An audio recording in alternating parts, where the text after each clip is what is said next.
Am avut bani cu grămada, de-mprumutam toată strada, împrumutam tot orașul, toată lumea-mi zicea nașul. Am dat bani ca să-i ajut și nimic nu le-am cerut. Am dat bani în zile grele la toate rudele mele.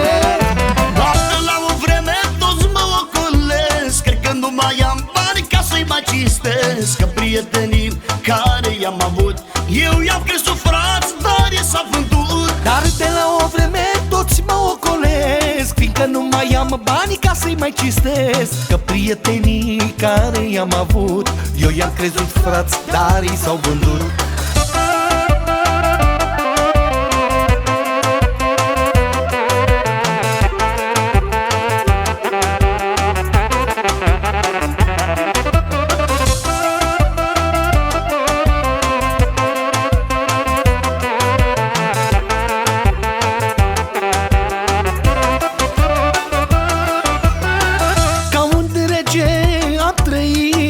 Pe nimeni n-am dușmănit, eu am făcut chefuri mari cu femei și lăutari.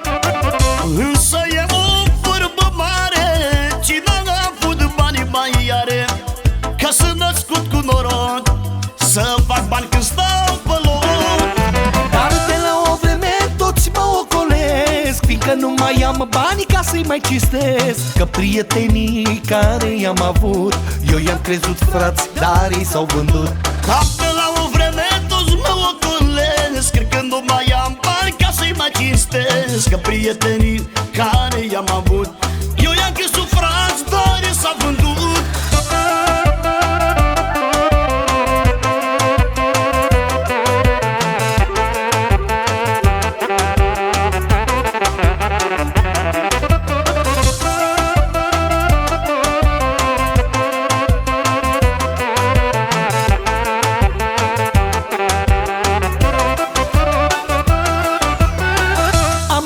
Banii cu grămada, de-mprumutam toată strada, împrumutam tot orașul, toată lumea-mi zicea nașul. Am dat bani ca să-i ajut și nimic nu le-am cerut. Am dat bani clipe grele la toate rudele mele. Dar de la o vreme toți mă ocolesc, fiindcă nu mai am bani ca să-i mai cistesc. Că prietenii care i-am avut, eu i-am crezut frați, dar ei s-au vândut. Dar de la o vreme toți mă ocolesc, cred că nu mai am bani ca să-i mai cistesc. Că prietenii